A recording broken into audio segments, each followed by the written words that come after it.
नमस्कार. प्राध्यापक डॉक्टर सुरेश मेणे लिखित मनाचे श्लोक अध्यात्माची पाऊलवाट ह्या पुस्तकाचे क्रमशः वाचन. आजचा भाग.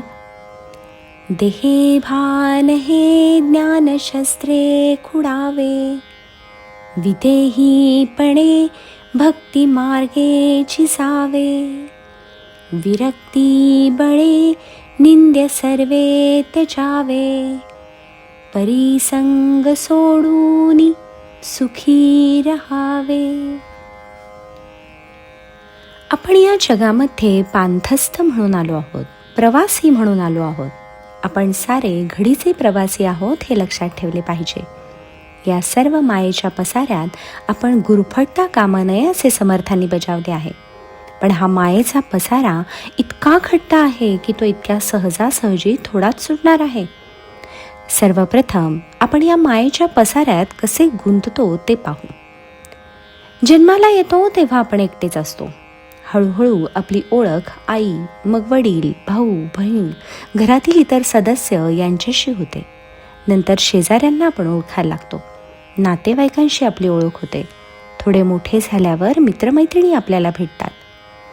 लग्न झाल्यावर पत्नी घरात येते. तिच्यामुळे आणखी 20-10 नातेवाईक आपल्याला सगळे सोयरे म्हणून जोडले जातात. मुले होतात, ते आपल्या परिवारात सामील होतात. पुढे त्यांचा परिवार, त्यांची लग्न, व्याही, आप्तेष्ट, हळूहळू हा पसारा वाढतच जातो. त्यामुळे होते असे की आपण प्रपंचात जास्त जास्त गुरफटत जातो. आता सून आली की मी निवृत्त होईन असं म्हणणारी सासू प्रपंचाच्या आसक्तीमुळे कधीच निवृत्त होत नाही. कधी मुलाच्या प्रेमामुळे, कधी सुनेच्या प्रेमामुळे, तर कधी नातवंडांच्या मायेमुळे ती गुंततच जाते. या प्रपंचाच्या आसक्तीतून आपली देहबुद्धी वाढत जाते. म्हणजेच देहाकडे आपण जास्त लक्ष पुरवतो. देहाच्या सुखाच्या मागे लागतो व आपले देहभान राखतो. देहभान विसरता विसरत नाही. यातून माणूस विदेही बनतो. मी आणि माझा देह या पलीकडे त्याला दुसरे काहीही सुचत नाही. यासाठी समर्थ सांगतात की जर तू इतका गुंतला आहेस, ऐहिक सुखामध्ये रममाण झाला आहेस, तर त्याच्यावर उपाय म्हणजे देहभान कमी कर. कशाने? तर ज्ञानशास्त्राने ते नष्ट कर. देहभानाला म्हणजे मिदेहीपणाला ज्ञानाच्या सामर्थ्यावर नष्ट कर. हे ज्ञान कोणते? तर आत्मज्ञान होय. तुझ्यातल्या देहापेक्षा आत्म्याला ओळख व त्याचे ज्ञान मिळव, हेच ते आत्मज्ञान. या ज्ञानाच्या शस्त्राने मिदेहीपणा नष्ट कर आणि हळूहळू विदेही हो. म्हणजे देहात असूनही नसल्यासारखा. देहातून अलिप्त हो.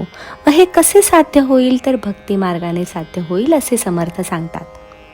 ही जी अलिप्तता आहे ही वाढवीत वाढवीत इतकी वाढव की तुझ्यामध्ये विरक्ती आली पाहिजे. म्हणजेच संसाराचा तुला वीट आला पाहिजे.